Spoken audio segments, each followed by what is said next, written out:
Buenos días, estimados estudiantes de Historia de las Relaciones Políticas y Diplomáticas Internacionales. Hoy con este video vamos a completar los contenidos de la unidad 8 del programa. Es decir, como hacemos siempre con los videos, esto complementa a los conocimientos transmitidos a través de el PowerPoint y del Word y de los análisis y la bibliografía que realizan con la profesora Ana Taborga, que forma parte, ¿cierto?, de la estructura de esta cátedra. Para abordar esta unidad 8 he preferido dar especial atención al pensamiento político estadounidense que dominó la política exterior norteamericana y sus relaciones con el mundo entre el fin de la Segunda Guerra Mundial, tal vez un poquito antes del fin de la Segunda Guerra Mundial, y que dominó los 45 años siguientes. Lo primero es que el orden internacional que se establece con el término de la Segunda Guerra Mundial es lo que se conoce como el orden bipolar o el orden de la Guerra Fría, es decir, la existencia de dos coaliciones imperiales lideradas por Estados Unidos de una parte y la Unión Soviética de otra, cuyo punto de división pasó por la partición de Alemania y obviamente la división de Berlín, que estaba en territorio de la Alemania ocupada por la Unión Soviética, pero que como capital estuvo dividida también bajo el dominio de las potencias vencedoras, pero que finalmente terminó reducida a el control de dos zonas, la zona norteamericana y la zona soviética. Ahora, hay que preguntarse, bueno, ¿qué pasó con esas grandes potencias, especialmente con Gran Bretaña, que era una gran potencia militar hasta los primeros años de la Segunda Guerra Mundial? Y de otras potencias que participaron incluso con la recomposición parcial del armamentismo francés y de otras potencias, porque se concentró en dos potencias esta capacidad de dominación sobre Europa y otras regiones del mundo. Ahora, es evidente que esa división se sostuvo en una capacidad de poder militar simplemente fenomenal, como nunca antes había ocurrido en la historia. Es decir, la concentración de capacidades militares, de armamento militar, puesto en función de sus objetivos de guerra, tanto por Estados Unidos como por la Unión Soviética, fueron tan incomparables respecto de las acumulaciones de poder de las potencias antes de la Segunda Guerra Mundial incluyendo, ¿cierto?, por supuesto, a Alemania durante la Segunda Guerra Mundial, que esto hizo absolutamente inviable la participación de una tercera fuerza, de una tercera potencia con capacidades militares similares. Hay que pensar que en los primeros años, terminada la Segunda Guerra Mundial, la Unión Soviética tenía puesto sobre Europa Central una capacidad militar acorazada de aproximadamente unos 50.000 tanques. Eso es una capacidad que ningún Estado, salvo los Estados Unidos, ningún Estado del mundo podía enfrentar. De allí que, independientemente de que los Estados Unidos buscaron desde el comienzo de la guerra una capacidad estratégica concentrada en el desarrollo nuclear para enfrentar la guerra, particularmente en el Pacífico con Japón, esta capacidad estratégica fuera rápidamente concebida como una forma para detener un eventual ataque de la Unión Soviética en Europa Central, es decir, en Alemania. Entonces, pero los orígenes de la Guerra Fría, según Benz y Gramm, autores que nosotros tenemos en la bibliografía, ya comienza a partir de 1943-1944, es decir, cuando la Unión Soviética ya comienza ese proceso, ¿no?, de ataque sobre Alemania, que después de la batalla de Stalingrado iba a terminar siendo imbatible y que culminaría con la ocupación de Berlín. Entonces, en esos años 1943-1944 fue creciendo entre los dirigentes soviéticos el temor a la expansión del capitalismo americano en la debilidad de Europa, que había quedado a espalda del Ejército Rojo, y que junto con las fuerzas antisoviéticas del viejo continente, principalmente las fuerzas antisoviéticas de los vecinos de la Unión Soviética en Europa Oriental, que habían sido aliados de Alemania, de la Alemania nazi en la Segunda Guerra Mundial, los dirigentes soviéticos consideraban esto una nueva amenaza a largo plazo para su propia dominación en Europa Central y Oriental. Pero por supuesto, también del lado norteamericano, sus dirigentes, entre 1945 y 1946, fue creciendo la idea de que el comunismo soviético, al igual que el fascismo, era un movimiento de índole expansiva que trataría de aprovechar la precaria situación económica que vivía Europa occidental, parte de Alemania, Francia, Italia, los Países Bajos, los países nórdicos, en fin,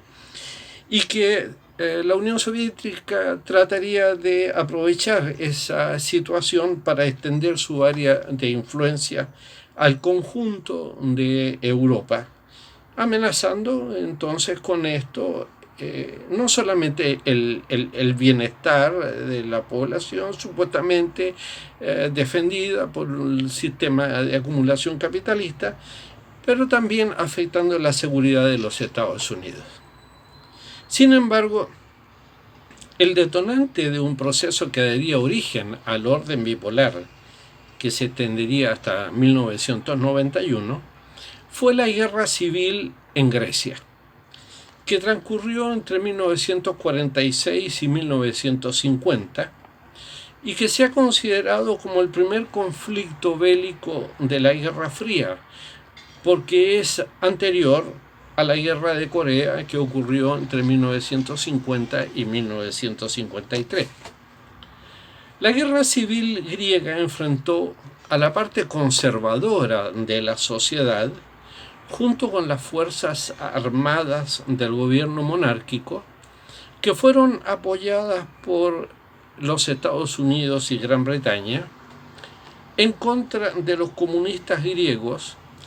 y de sus aliados, en realidad los aliados dominantes, que era la Organización de la Resistencia Antifascista, que había tenido una participación muy importante durante la ocupación alemana, pero que estaba dirigida también por el Partido Comunista griego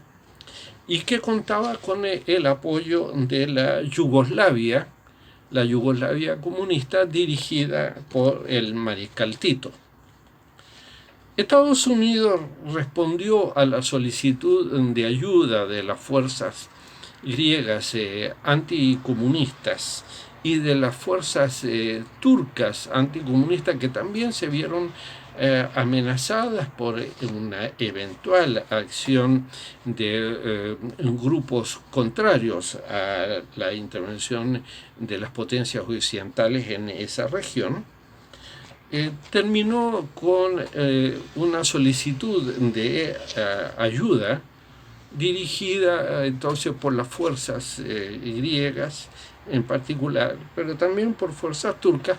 al gobierno norteamericano. Estados Unidos entonces respondió con la declaración de la doctrina Truman, que fue presentada al Congreso norteamericano el 12 de marzo de 1947, con motivo de la petición de ayuda, que originalmente fue petición de ayuda económica y financiera para Grecia y Turquía, porque Gran Bretaña, que había sido la potencia occidental históricamente presente en la región de los Balcanes, había informado a Estados Unidos que no estaba en condiciones de poder apoyar ni económica ni militarmente a esa región.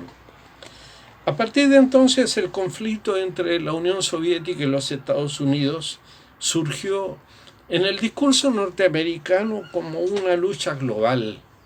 entre un régimen de terror y represión, tal cual como ellos lo imaginaban, y la libertad representada por los Estados Unidos, y que por tanto justamente la potencia norteamericana estaba llamada a defender en el mundo. Estados Unidos entonces respondió con dos instrumentos. Junto a la doctrina Truman, el Plan Marshall. Porque el Plan Marshall se basó en un amplio consenso anticomunista que fue norteamericano, pero también de sus socios de Europa Occidental. En los hechos, la doctrina Truman implicó el rearme norteamericano, la creación de la sexta flota y la creación de una red global de alianzas militares a través del mundo para enfrentar la expansión del comunismo soviético. Se ha considerado que la doctrina Truman fue muy influida por el pensamiento de un joven diplomático norteamericano asentado en la embajada de Estados Unidos en Moscú, de nombre George Kennan, que ocupaba un puesto de segunda jerarquía en la embajada, pero que respondió en lugar del embajador a una consulta del Departamento de Estado norteamericano sobre la política soviética, y que él envió en 1946 en un telegrama que en su forma completa, digamos, tenía 8.000 palabras. Y en ese telegrama, Kennan describió al Departamento de Estado lo que él consideraba era la política soviética, y esto está evaluado como el pensamiento que sustentó la doctrina de la contención. Sobre la base de ese telegrama, Kennan en 1947, en un número de la revista Foreign Affairs y bajo el seudónimo de Mr. X, escribió un artículo titulado Las fuentes de la conducta soviética, en el cual sostuvo que el régimen soviético era expansionista por naturaleza y que su influencia internacional debía ser contenida en áreas de importancia estratégica para los Estados Unidos. Según su pensamiento, del cual posteriormente Kennan se retractó y buscó impulsar una modificación de la política norteamericana seguida como consecuencia de la influencia de su pensamiento, y él trató de proponer una política más favorable a las negociaciones con la Unión Soviética, que no fue aceptada por el presidente Truman y que terminó por motivar el retiro de George Kennan del Departamento de Estado, la conducta soviética, según él, se sostenía en 4 presunciones. La primera, que la conducta soviética internacional dependía principalmente de las necesidades internas del régimen de Stalin, que según Kennan necesitaba un mundo hostil para poder legitimar su autoridad autocrática interna, usando internacionalmente el temor que la Unión Soviética provocaba por su poder militar. La segunda presunción era que la política soviética era expansionista y amenazaba a todo el mundo libre, por lo cual debía ser contenida. La tercera presunción era que hicieran lo que hiciesen los Estados Unidos por acercarse a la URSS, la Unión Soviética no modificaría sus conductas por influencia norteamericana. Es decir, que la Unión Soviética, la dirigencia soviética, era inmune a la influencia norteamericana. Y la última presunción era que una vez ocupado un territorio, la Unión Soviética no lo abandonaba más. Sin embargo, la historia demostró que aquellos supuestos no eran correctos. La Unión Soviética temía el expansionismo norteamericano y del capitalismo, ya que durante la Revolución Rusa, los Estados Unidos habían intervenido activamente a partir de 1917 en forma militar y económica en contra de los soviets. La Unión Soviética, al menos hasta durante la década de los 50, no buscó extender sus zonas de influencia y tampoco se involucró en la guerra civil griega. Después de finalizada la Segunda Guerra Mundial, la Unión Soviética se retiró de 3 zonas que había ocupado: Finlandia, Austria e Irán, lo que daba por tierra con la afirmación de Kennan. Hasta su muerte en 2005, a la edad de 101 años, Kennan señaló que los lectores de poder de Washington, comenzando por el propio Truman y su secretario de Estado, Acheson, habían malinterpretado su pensamiento y que él nunca había sugerido una contención militar de la Unión Soviética. Sin embargo, su pensamiento como embajador y luego como alto funcionario del Departamento de Estado fue siempre claramente antisoviético y promovió medidas políticas y económicas con los aliados en contra de la Unión Soviética. No obstante, criticó la política de Truman de cruzar más allá del paralelo 38 en Corea, que buscaba integrar ambas Coreas en un solo país, y más tarde también criticó la guerra de Vietnam, señalando que Estados Unidos no tenía nada que hacer en esa región del mundo. La doctrina de la contención es muy importante para entender la naturaleza de la división del mundo entre 1947 y 1989, es decir, hasta la caída del muro de Berlín, y para comprender la visión del actual gobierno norteamericano, el gobierno de Trump, respecto de las relaciones de Estados Unidos con China, porque busca recrear ahora, en contra de China, la visión del mundo de la contención contra la Unión Soviética. El impacto de la doctrina de la contención en Hispanoamérica. La primera consecuencia fue la opinión de Truman acerca de la naturaleza de los gobiernos. Estados Unidos abandonó la posición de Roosevelt respecto de la defensa de los sistemas democráticos. Estados Unidos pasó a argumentar que la naturaleza de los gobiernos era un asunto interno de los países, mientras eso no afectara la seguridad de los Estados Unidos. Y este hecho y la aplicación de un pensamiento político estratégico conocido como Doctrina de la Seguridad Nacional, implicó en la práctica el apoyo a los golpes de Estado en contra de los gobiernos considerados progresistas, en apoyo a las dictaduras militares de derecha, el apoyo a los gobiernos fascistas de Franco en España y Salazar en Portugal, y finalmente la utilización de la OEA como un instrumento político de intervención,